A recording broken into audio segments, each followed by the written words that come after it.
Hospital থেকে মেরামত হওয়া তথ্য ও প্রমাণের ভিত্তিতে গোটা বিষয়টা এবার জলের মতন পরিষ্কার হয়ে গেল। হ্যাঁ বন্ধুরা, ভিডিওতে লাইক দিয়ে দেখতে থাকুন। স্রোত সার্থক যখন রাতের বেলা ল্যাবে ঢুকে চুরি করে, ঠিক সেই সময় স্রোত সার্থককে বলতে থাকে যে স্যার, আমাদের যে করেই হোক না কেন এই ল্যাব রিপোর্টটা আমাদেরকে এই পিসি থেকে বের করতে হবে, কিন্তু সেটা কী করে? তখন এই কথা বলা মাত্র সার্থক বলতে থাকে যে এখন তো আমাদের কাছে কোনো উপায় নেই, আর এই পিসিটাকে অন করতে হলে এটা পাসওয়ার্ড লাগবে, আর পাসওয়ার্ডটা তো আমাদের কাছে নেই। স্রোত, তাহলে আমরা কী করে ম্যানেজ করবো বলো তো?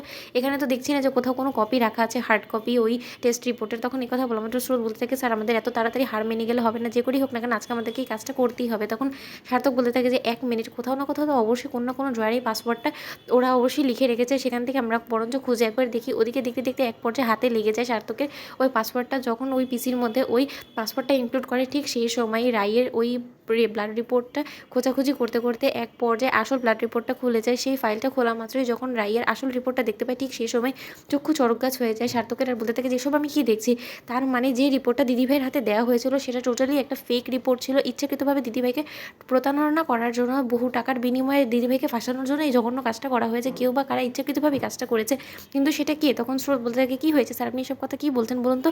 তখন সার্থক বলতে থাকে যে স্রোত, একবার ওই রিপোর্টটা দেখো, এখানে টোটালি এই রিপোর্টটা নেগেটিভ এসেছে, কিন্তু তা সত্ত্বেও দিদিভাইয়ের হাতে যে রিপোর্টটা এসেছে সেটার মধ্যে পজিটিভ এসেছে। তাহলে তুমি নিশ্চয়ই বুঝতে পারছো যে ওই রিপোর্টটা ইচ্ছাকৃতভাবে কেউ জাল করার চেষ্টা করেছে। তখন এই কথা বলা মাত্র স্রোত বলতে থাকে যে স্যার, তার মানে আমার দিদিভাই যেটা বলছিল সেটাই ঠিক? তখন সার্থক বলতে থাকে যে হ্যাঁ, আর আমাদেরকে এই কপিটাকে এখন দিয়ে নিয়ে যেতে হবে। তখন এই কথা বলা মাত্র স্রোত বলতে থাকে যে স্যার, আমাদের যা করা তাড়াতাড়ি করতে হবে, নয়তো বা কেউ যদি একবার সন্দেহ হয়ে যায়, তাহলে যদি কেউ এখানে এসে পড়ে, তখন কিন্তু আমাদের কাজটা অর্ধেক হয়ে থাকবে। তখন এই কথা বলা মাত্র সার্থক বলতে থাকে তাহলে তুমি বরঞ্চ প্রিন্ট আউটটা বের করার চেষ্টা করো। ওদিকে স্রোত বলতে থাকে স্যার, আপনি কি খোঁজাখুঁজি শুরু করে দিয়েছেন? ওদিকে সার্থক বলতে থাকে যে তোমাকে দিয়েছে কোনো কাজই হবে না, সেটা আমি বেশ বুঝতে পেরেছি। তুমি শুনেছিলে বাবা যখন আমরা এখানে আসছিলাম তখন কি বলেছিল যে এই গোটা হসপিটালের সিসিটিভি ফুটেজটাও আমাদের লাগবে, তাহলে আমরা অন্তত এতটুকু শিওর হতে পারবো যে কেউ বা কারা ইচ্ছাকৃতভাবে দিদিভাইকে ফাঁসানোর জন্য তাকে কিছুটা হলো ডাক্তারকে টাকার প্রলোভন দেখিয়েছে, আর নয়তো বা এই ব্লাড রিপোর্টটা যে বানিয়েছে তাকে টাকার প্রলোভন দেখিয়েছে। কাউকে না কাউকে তো অবশ্যই টাকার বিনিময়ে এই কাজটা করিয়েছে, তাই না?